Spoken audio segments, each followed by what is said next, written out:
there, baby. I know what floats A's boat. Remember this nigga? I'm not trying to pull over to the side. Right around here. Why we got kind of hoe? You got fuck? paper? What? I'm right here. What's poppin', Kermit? Aight, nigga? You clean now.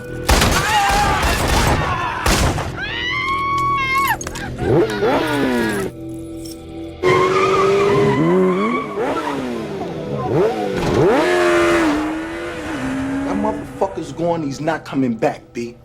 I laid the murder game down, let niggas know we not fucking around, man. Alright, B? You good? You know I got all my niggas looking for the little nigga now, B. Sonny like my little brother too. Anything you need, let me know. Good looking, baby, because I need your help, babe. I need you to help me sell these 14 keys so I can get this ransom money for Sonny, man. You got 14 bricks right there? Yeah. Put you up, eh? Yeah, man, but look, B. Once we get my little brother back, man, we right the fuck back on, baby. We right the fuck back on once I get Sonny. It's gonna be business.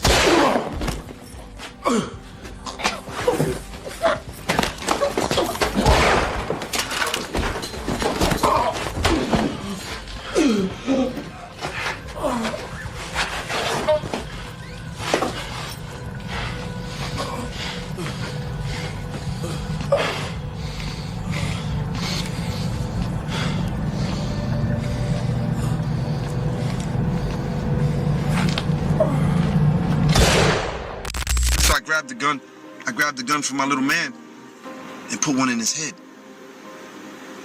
And then I had to pick him up.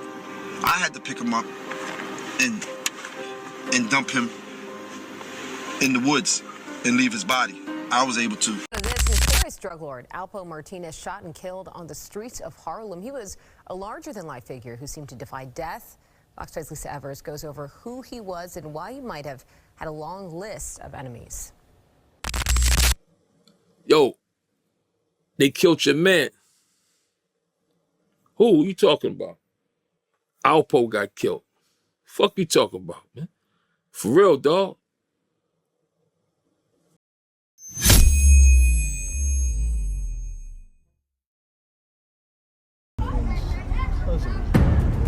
Dans les années 80, une épidémie touche les États-Unis. Aucune ville n'est épargnée par cela. Une épidémie qui fait des morts mais qui rapporte beaucoup d'argent. Le crack, cette dérivée de la cocaïne, accessible à tout le monde, qui touche surtout les milieux les plus défavorisés. En particulier Harlem, l'un des quartiers les plus fortement affectés par l'épidémie. Pauvreté, misère, violence. C'est ici, dans ce chaos, qu'un jeune garçon nommé Alberto Martinez voit le jour le 8 juin 1966. Alberto Martinez, alias Alpo. D'origine portoricaine, il grandit dans un environnement difficile. À East Harlem, surnommé El Barrio ou Spanish Harlem. Témoin de la pauvreté, de la drogue et du crime dès son plus jeune âge. Il apprend dans la rue que le respect ne se demande pas, mais que le respect se prend. À seulement 14 ans, il commence à vendre de la drogue. Pas seulement par envie d'argent, mais pour survivre. Au milieu des années 80, Alpo fait la rencontre de Faison Ezi, un trafiquant respecté à Harlem, connaissant déjà Rich Porter, un autre gros trafiquant de Harlem et grand ami de Faison. Le contact se fait facilement entre les deux. Une fois sorti de prison, Rich se joint à la partie et un trio qui va devenir légendaire dans le milieu se forme. Alpo, Rich et Faison. Alpo apprend à gérer le business, organiser des deals et étendre son influence. L'ascension est fulgurante. Ensemble, ils contrôlent Harlem, amassant des fortunes, et deviennent légendaires dans le monde du trafic. De ce que l'on sait, Faison y lui amassait 100 cas par semaine. Tout se passe comme prévu, tout le monde a sa part du gâteau, du plus petit dealer au policier corrompu. La machine tourne à la perfection, mais Alpo lui voit les choses en grand et ne veut plus se limiter à Harlem. Ambitieux, Alpo propose de s'étendre jusqu'à Washington. I don't mean nothing, but yo, I've been down in DC. DC is definitely ready for us, man. DC is it. Mais Rich et Azzy Faison voient les choses différemment et se contentent de Harlem, car l'argent coule déjà à flot.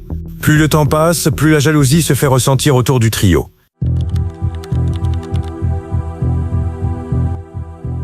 Rich Porter, Alpo Martinez et Azzy Faison étaient au sommet, contrairement à Easy.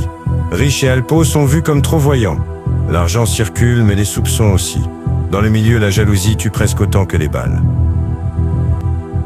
Le 5 décembre 1989, Donnell Porter, âgé de 12 ans et petit frère de Rich Porter, va sur le chemin de l'école. Une voiture débarque, des hommes cagoulés l'embarquent.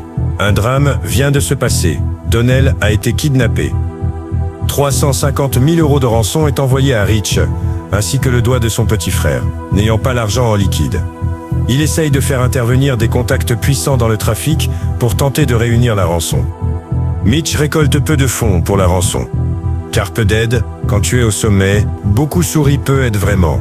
Pendant ce temps, les ravisseurs perdent patience et tuent Donnell. De son côté, Easy Faison a arrêté toute activité, il a été braqué dans son appartement. À l'intérieur se trouvait sa tante et 2 amis à lui. Tout le monde se fera tuer. Easy est laissé pour mort.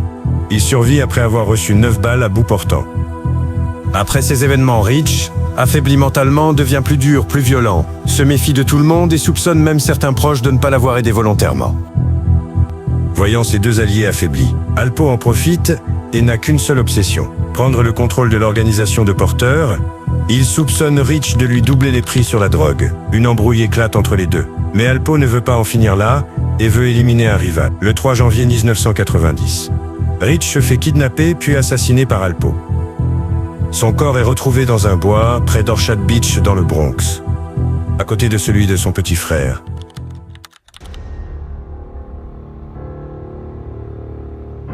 Alpo s'en va finalement à Washington pour étendre son empire et reprendre celui de Rayful Edmonds. À cette époque, l'explosion du crack multiplie l'explosion des meurtres. 479 homicides. Pour 600 000 habitants, un taux record à cette époque. Alpo apporte sa touche et son style Harlem à Washington. Il passe de dealer ambitieux à dealer ultra-violent. Il se fera arrêter le 6 novembre 1991, à 25 ans. Il est accusé de 14 chefs d'accusation. Pour meurtre, trafic de drogue à grande échelle, conspiration criminelle. Il risque la prison à vie ou la peine de mort. Il finit par coopérer avec la justice, avoue ses crimes et balance ses associés, dont un certain Wayne Silk Perry. Il avouera le meurtre de Rich Porter. Il était aussi soupçonné de celui de son petit frère.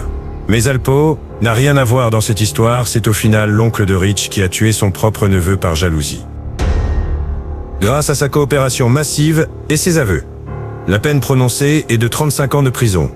Il en fera finalement 25, il sortira finalement en 2015 et non en 2019, comme certains médias l'affirment. Il entre dans le programme de protection des témoins. Il vit sous une fausse identité. Après sa sortie de prison et son anonymat, Alpo rentre chez lui à Harlem. Il s'exhibe comme il sait le faire sur les réseaux sociaux et donne même des interviews. Il reprend ses activités dans l'illégal, mais tout cela ne va pas durer très longtemps. These are exclusive photos of Alberto Alpo Martinez on previous visits to Harlem in recent years, but his latest visit turned out to be his last. Le 31 octobre 2021, Alpo prend la route après une fête d'Halloween.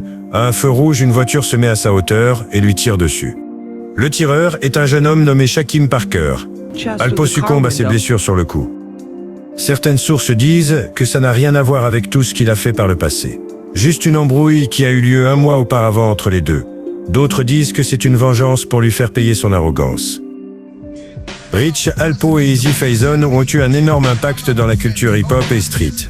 De nombreux rappeurs et artistes font référence à leur parcours comme symbole de l'ascension rapide et de la chute. Leurs histoires est souvent utilisée comme mythe urbain, parfois idéalisée, parfois comme avertissement. C'est ce trio qui inspira le film Paid in Full. Dans le film, Ace, Mitch et Rico, inspirés du trio Rich, Easy et Alpo, racontent une histoire inspirée de leur vie. Le message est que dans ce milieu, tu ne peux t'en sortir que par 2 issues possibles, soit la prison dans le meilleur des cas ou la mort.